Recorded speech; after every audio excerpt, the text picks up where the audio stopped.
ఢిల్లీకి రాగానే ఏపీ భవన్ తో మాట్లాడినప్పుడు మాకు పూర్తిగా నమ్మకం ఉంది, హైకమాండ్ నేను చెప్పిన అబ్జెక్షన్స్ కి వాళ్ళు పాజిటివ్ గా రియాక్ట్ అవుతారని, విధి విధానాల్లో కొంత మార్పులు చేయిస్తారని మేము ఆశిస్తున్నామని అన్నారు. అయితే ఏఐసీసీ ఇస్తున్న ఇన్ఫర్మేషన్ ఏంటంటే ఈ నాయకులు ఇద్దరు కూడా రాజీనామాలను వెనక్కి తీసుకోవట్లేదు. వాళ్ళ రాజీనామాలను వెనక్కి తీసుకోమని చెప్పడానికి వీళ్ళిద్దరిని కూడా హైకమాండ్ పిలిపించినట్టుగా ఏఐసీసీ సోర్సెస్ చెప్తున్నాయి. ఈ రోజు 7:45 వీరప్పమొయ్లి ఇంట్లో దామోదర్ రెడ్డి, ముజ్జన్ రెడ్డి ఇద్దరు కూడా వీరప్పమొయ్లితో సమావేశమవుతారు. ఈ సమావేశంలో ఏదైతే రిజిగ్నేషన్స్ పైన పట్టు బిగించి ఉన్నారో ఆ రిజిగ్నేషన్స్ వెనక్కి తీసుకోండి అని అడిగే అవకాశం ఉంది. ప్రభాకర్ గారు, అరుణ, ఒక్క రెండు విషయాలమ్మా. ఒకటి, వీరిద్దరూ రాజీనామాల మీద మెత్తబడేదనే అవకాశం ఎంత ఉంది. రెండవది, సరే వీరు మెత్తబడకపోయినా ఎలా ఉంచుతాం అంటే మొత్తం మీద ఆంధ్రప్రదేశ్ లో ఉన్నటువంటి తెలంగాణకు చెందినటువంటి కాంగ్రెస్ ఎమ్మెల్యేలు, ఎమ్మెల్సీలు, ఎంపీలు, మంత్రులు ఈ రాజీనామాల్ని అధిష్టానం సక్సెస్ఫుల్ గా ఆపగలిగిందా? మీ అంచనా, మీ సమాచారం. పరికల్ గారు, ప్రస్తుతం ఉన్న పరిస్థితుల్లో కాంగ్రెస్ హైకమాండ్ ఎట్లా ఆలోచిస్తుందంటే ఒక కమిటీ వేశాము, ఆ కమిటీ రిపోర్ట్ వచ్చిన తర్వాత మాట్లాడదాం. ఇంతవరకు అంటే డిసెంబర్ 9 నుంచి ఈ రోజు వరకు కంటిన్యూస్ గా దీనిపైన యాక్షన్స్, మళ్ళీ దానిపైన ప్రతి యాక్షన్ జరుగుతూనే ఉన్నది, యాక్షన్ అండ్ రియాక్షన్ జరుగుతూనే ఉన్నది. ఇప్పుడు మాత్రం కమిటీ వేసిన తర్వాత అన్ని సెక్షన్స్ కూడా కూల్ డౌన్ అవ్వాలి. ఆ కమిటీకి మీరు ఏదైనా చెప్పాలనుకుంటే ఆ కమిటీ మెంబర్స్ కి మీరు చెప్పొచ్చు. మీ దగ్గర మీకు అభ్యంతరాలు ఏమైనా ఉంటే ఆ కమిటీ మెంబర్స్ దగ్గరికి వెళ్ళి చెప్పండి. అంతవరకు పొలిటికల్ కామెంట్స్ చేయడం లేకపోతే ఈ దీనిపైన ప్రాంతాల వారిగా మళ్లీ మాట్లాడటం అనేది కరెక్ట్ కాదు. దీనికి ఒక ఎమికబుల్ సొల్యూషన్ తేవడానికే కమిటీ వేసాం, ఒక శాశ్వత పరిష్కారాన్ని వెతకడానికి కోసం ఈ కమిటీ వేశాం. కాబట్టి ఇంకా ఎవరు కూడా ఈ నాయకులు మాట్లాడొద్దు అనేది కాంగ్రెస్ హైకమాండ్ ఆదేశం. అయితే ఇప్పుడున్న పరిస్థితుల్లో దాదాపుగా ఎంపీలు, ఎమ్మెల్యేలు పరిస్థితి చూస్తే రాజీనామాల గురించి ఇంకా ఆలోచనలో ఉన్నారు. వాళ్ళు ఇంకా రాజీనామాలను ఖచ్చితంగా చేస్తామని పట్టు బిగించారు. కాకపోతే దామోదర్ రెడ్డి, ముచ్చన్ రెడ్డి లాంటి వాళ్ళు మాత్రం దానిపైన పట్టుదలతో ఉన్నారు. సో ఇట్లా పట్టుదలతో ఉన్న ఈ నాయకులు ఇద్దరితో హైకమాండ్ మాట్లాడడం ద్వారా మాట్లాడిన తర్వాత వీళ్ళు అదే పట్టుదల కొనసాగిస్తే హైకమాండ్ ఏం చేస్తుంది అనేది ఇంట్రెస్టింగ్ గా మారింది.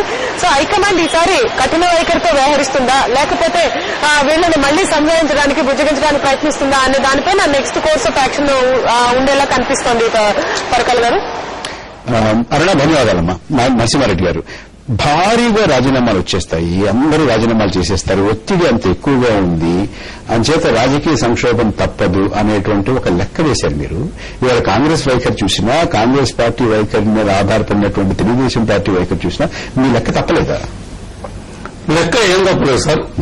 ప్రజలు మాత్రం గ్రామంలో అది రాజీనామాలు చేసి రాజకీయ సంక్షోభం సృష్టించి కేంద్రాన్ని వాళ్ళు తెలుగుదేశం వాళ్ళు, కాంగ్రెస్ వాళ్ళు మాట ఇచ్చి అనుకోబోయిండ్రు.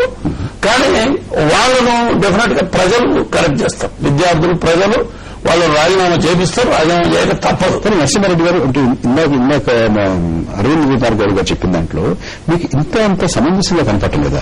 కాంగ్రెస్ పార్టీ రాజీనామా చేయకపోతే మనం రాజీనామా చేసినా, వీరు చేసినా అవి ఉప ఎన్నికలకు దారి తీస్తాయి తప్ప రాజకీయ సంక్షోభానికి దారి తీయవు. కాబట్టి ఆ గురి పెట్టారు కదా. ఆ నినాదాన్ని తీసుకొచ్చారు రాజీనామాలకు. మరి రాజీనామాల ప్రస్తావన రాకుండా ఉండేది. మరి అప్పుడే విద్యార్థులకు, ప్రజలకు చెప్పేది రాజీనామాతో సమస్య పరిష్కారం కాదు, బడ్జెట్ చేసిన ఇందాక అసెంబ్లీలో ఉందాము, అక్కడ ఎండగాడదాం, అక్కడ ఉండి చేద్దాం, తర్వాత ఆలోచిద్దామని చెప్పి అనేది ఉండే. ముందు అలా చెప్పాల్సింది, చెప్పలేదు. ముందు ఒక మాట, తర్వాత ఒక మాట. కాంగ్రెస్ ఏం చేస్తోంది, కాంగ్రెస్ ఏం చేయడం లేదు, ఇవన్నీ ఎందుకు చేస్తున్నారు మీరు? అది కరెక్ట్ కాదండి. ముందో మాట ఇంకో మాట కాదు. ఇప్పుడు మనం నలుగురం కూర్చోనున్నాం, నలుగురిలో ఒక ఆయన ఒక ప్రపోజల్ పెట్టాడు, నలుగురం యాక్సెప్ట్ చేశాం. ముందు వెనకాల ఎవరు కూడా ఏం చేయలేదు. ఈ రోజు తెలుగుదేశం ఇప్పుడు కాంగ్రెస్ ఎక్స్ప్లెనేషన్ ఏంటంటే జాయింట్ యాక్షన్ కమిటీ నిర్ణయము. జాయింట్ యాక్షన్ కమిటీ జాయింట్లన్నీ విడిపోయినాయి, జాయింట్లు లేవు. ఇప్పుడు జాయింట్లు లేనప్పుడు ఒక కమిటీగా నిర్ణయం తీసుకున్నప్పుడు మా యొక్క చిత్తశుద్ధిని చూపించడానికి ఈ రోజు మేము ఏకవాక్య తీర్మానాన్ని, ఎవరైతే చైర్మన్ గారు ఉన్నారో మీరు ఆ రోజు జాయింట్ యాక్షన్ లో చైర్మన్ గా ఉన్నారు కాబట్టి మీకు మేము పంపిస్తామన్నారు. మేము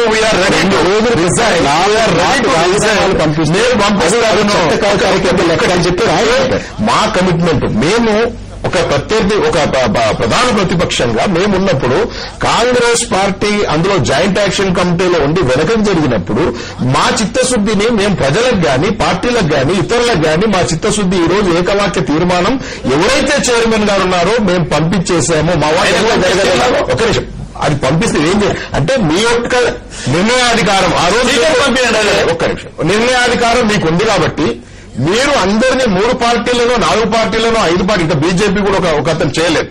అయితే 5 పార్టీలలో మీరు కంట్రోల్ చేయాల్సిన బాధ్యత మీకుంది కాబట్టి మీ బాధ్యత తీసుకోండి. మీ బాధ్యత మీ యొక్క ఆ రోజు ఏదైతే మేము మాట ఇచ్చామో ఆ మాట మీద మేము ఈ రోజు కూడా నిలబడ్డా ఉన్నాం. జాయింట్ యాక్షన్ కమిటీకి మీ నిర్ణయంగా ఉన్నాం. మేమల్ల పార్ట్ ఆఫ్ పాస్ ఉన్నందుకు మేము అందులో ఉన్నాం.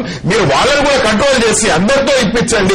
మన లక్ష్యం ఏదైతే రాజకీయ సంక్షోభం తీసుకుంటామనే లక్ష్యాన్ని మనము తెలంగాణ ప్రాంతాన్ని సాధించుకున్నామనే లక్ష్యాన్ని తీర్చడానికి మేము ఎప్పుడు కూడా వెనక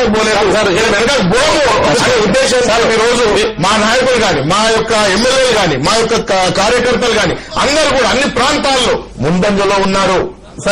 గౌరవ్ గారు ఏమంటున్నారు? జాయింట్ పోయింది మీరిద్దరు పోతే జాయింట్ పోయినట్ట. కుల సంఘాలు ఉన్నాయి, ఎన్జిఓస్ ఉన్నారు, విద్యార్థులు ఉన్నారు, జాయింట్ యాక్షన్ కమిటీ అందరూ ఉన్నారు. ఎందుకంటే ప్రజా సంఘాలు రాజకీయ పార్టీలలో ఎవరెవరి రాజకీయ లబ్ధి గురించి ఆలోచించి ఇప్పుడు కేసీఆర్ వారు ఒక రోజు ముందే ఎవరంటే వాళ్ళు మేము వాళ్ళకేం సేవకులమా, వాళ్ళు చెప్పినట్టు వినాలా, వాళ్ళు చెప్పినట్టు వినాల్సిన జాయింట్ యాక్షన్ కమిటీ చెప్పాల్సిన అవసరం ఏముంది, మనం రిజైన్ చేసేద్దాం. జాయింట్ యాక్షన్ కమిటీ వాళ్ళ సేవకులమా అని చెప్పేసి జాయింట్ యాక్షన్ కమిటీలో నిర్ణయం తీసుకున్న నిర్ణయాధికారాన్ని నాయకుడు వ్యతిరేకించి ముందే రిజైన్ చేద్దామని రాజకీయ లబ్ధి గురించి ప్రెషరైజ్ చేద్దామని ఇంకొక అనుమానానికి జాయింట్ యాక్షన్ ఆంధ్ర నాయకుల కనుసన్నలు నిలుగుతున్నటువంటి పార్టీలు మోసం చేస్తున్నాయనేటువంటి ఆంధ్ర నాయకులు తెలంగాణ నాయకులు ఏముందండి కాదండి అనుమానం ఉందండి. అనుమానం ఉండాల్సిన అవసరం లేదు. ఈ రోజు దగ్గరికి రారు, మీ దగ్గరికి రారు ఒక నాయకుడు ఒక పార్టీ అధ్యక్షుడు. ఒక్క నిమిషం నేను చెప్పిందా ఈ రోజు తెలుగుదేశం పార్టీ నాయకుడిని చూసి తెలుగుదేశం పార్టీ గుర్తు మీద గెలిచినటువంటి వ్యక్తులు తెలుగుదేశం నాయకుడిని కాదని పోయే పరిస్థితి ఉండదు. నాయకుడు ఎక్కడ ఉన్నటువంటి ఆ ప్రాంత వాసులకు ఉన్నటువంటి మనోభావాలను గౌరవించాలని ఫ్రీడమ్ ఇచ్చినందుకు ఈ రోజు మా నాయకులందరూ కూడా ఏకోన్ముఖంగా 39 మంది స్పీకర్ కు ఏ పార్టీ జాయింట్ యాక్షన్ కమిటీలో ఈవెన్ కాంగ్రెస్ పార్టీ కూడా ఇవ్వలేదు. మేము స్పీకర్ కు డైరెక్ట్ ఇచ్చాము. ఏ పార్టీ ఎందుకు ఇస్తాము? ఒకటి నీ చిత్తశుద్ధి బయట చిత్తశుద్ధి మాకు ఉంది కాబట్టి మేము ఇచ్చాము. అక్కడ ఉన్నటువంటి కోదండ రామరెడ్డి గారు మేము అడుగుతా ఉన్నాము, వాట్ ఈస్ యువర్ యాక్షన్? మీరు కంట్రోల్ చేయలేకపోతే అన్ని పార్టీలను అడగకుండా కేవలం కొన్ని పార్టీలు మమ్మల్ని ఎందుకు రక్షణ చేస్తా ఉన్నాయి? అందులో రాజకీయ మతలం ఏంటి? ఒక పార్టీ అసలు ఇచ్చేటోళ్ళు వాళ్ళు, తెచ్చేటోళ్ళు వాళ్ళు ఇస్తలేరు. జాయింట్ యాక్షన్ కమిటీలో వాళ్ళు ముందంజలో ఉంటే మేము వాళ్ళ ఇంట్లోనే జరిగింది. వాళ్ళెవరు మాట్లాడతారు? తెలుగుదేశాన్ని మీరు ఆ మాట అన్నారు కాబట్టి మీ దృష్టిలో ఏంటా మతలం? మాకేం తెలుస్తలేదండి. కాంగ్రెస్ పార్టీ ఒకటే చెప్తుంది దాని మతలం ఏంటంటే ఒకటి కాంగ్రెస్ పార్టీ కేంద్రంలో ఉందండి. జాయింట్ యాక్షన్ కమిటీ జానారెడ్డి గారి ఇంట్లో పుట్టిందండి. కాంగ్రెస్ పార్టీని ఎవరు కూడా టీఆర్ఎస్ నాయకులు కానీ ఎవరు కూడా తిట్టడం. ఇప్పుడు మీరంటూ Telugu Desam party Telugu Desam party already ఇచ్చేసింది. తెలుగుదేశం పార్టీ ఆల్రెడీ ఇచ్చి మీ ముందుంది, మీ పక్కన ఉంది.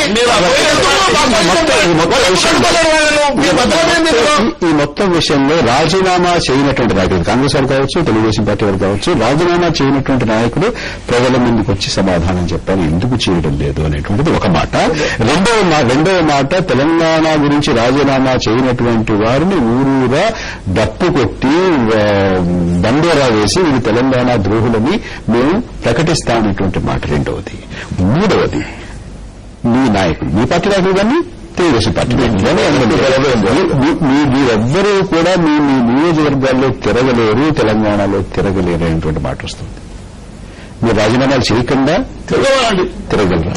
ఇప్పుడు తిరగలంటే నియోజకవర్గాలు ఎమ్మెల్యేలు తిరగలేరు, సమస్య లేదు.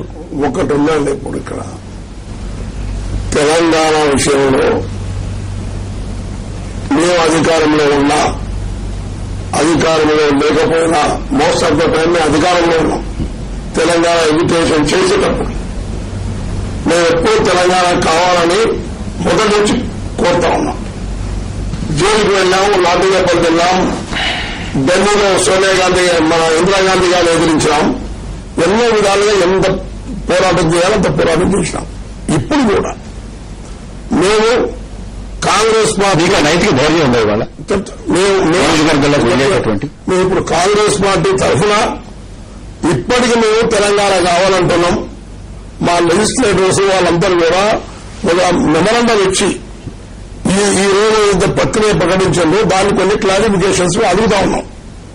అది అడిగిన తర్వాత ఎంతవరకు సాటిస్ఫై అవుతుంది, తెలంగాణ గ్యారంటీగా వస్తుందా లేదా అన్న విషయం ఎంతవరకు తేలుతుంది, అది చూసిన తర్వాత రాజీనామాలు కానీ ఇంకోటి కానీ మనం ఆలోచన చేయొచ్చు.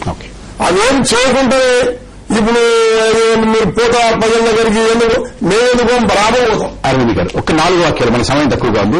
మీ పార్టీ ఎమ్మెల్యేలు, ఎమ్మెల్సీలు, పార్లమెంటు సభ్యులు తెలంగాణలో వారి నియోజకవర్గాల్లో తిరగలరా? డెఫినెట్ గా తిరగలుగుతారు. మీకు నైతికమైనటువంటి దమ్ము, ధైర్యం అన్ని ఉన్నాయి. ప్రజలు తిరుగుతూనే ఉన్నారు. జేఏసీ సవాల్ జేఏసీ లేదండి, అది కేవలం టీఆర్ఎస్ పార్టీ జేఏసీ ఇప్పుడు అది ప్రొబోక్ చేసి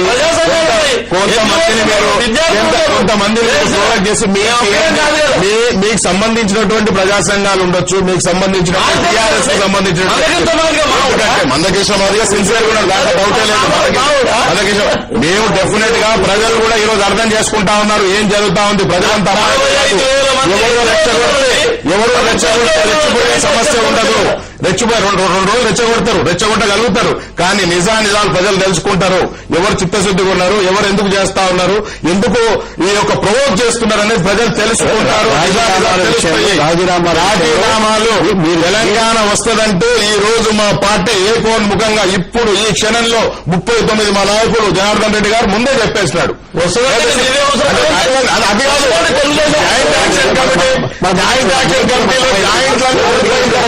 కాంగ్రెస్ పార్టీ సోనియా గాంధీని ఏమంటలేరండి, చిదంబరం గారిని ఏమంటలేరండి, టీఆర్ఎస్ వాళ్ళు ఈ తర్వాత ఇచ్చేవాళ్ళు వాళ్ళు. మీరు అడగండి సోనియా గాంధీ గారు విషయం అండి. ఈ రోజు ప్రజలు, యువకులు కానివ్వండి, అన్ని సంఘాల వాళ్ళు కానివ్వండి, ప్రతి ఒక్కరికి కూడా ఏమంటున్నారు, కాంగ్రెస్ పార్టీ తెలంగాణ ఇవ్వగలుగుతుంది, సోనియా గాంధీ గారు తెలంగాణ ఇవ్వగలుగుతుంది, వాళ్ళే ఇస్తారు. కాబట్టి మేము తప్పకుండా ఇస్తామని గ్యారంటీగా నేను చెప్తున్నా.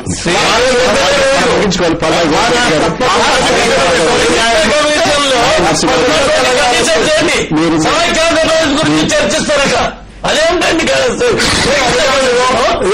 అది కాదండి, ఆంధ్రప్రదేశ్ లో అందరూ కాంగ్రెస్ కావాల్సిన వాళ్ళే, సోనియా గాంధీ గారికి కావాల్సిన వాళ్ళే. ఒక తెలంగాణలో ముద్దు పెట్టుకొని స్టూడియోకి వచ్చి మీ విలువైన సమయాన్ని చర్చలో పాల్గొనడానికి కేటాయించినందుకు ధన్యవాదాలు. నమస్తే.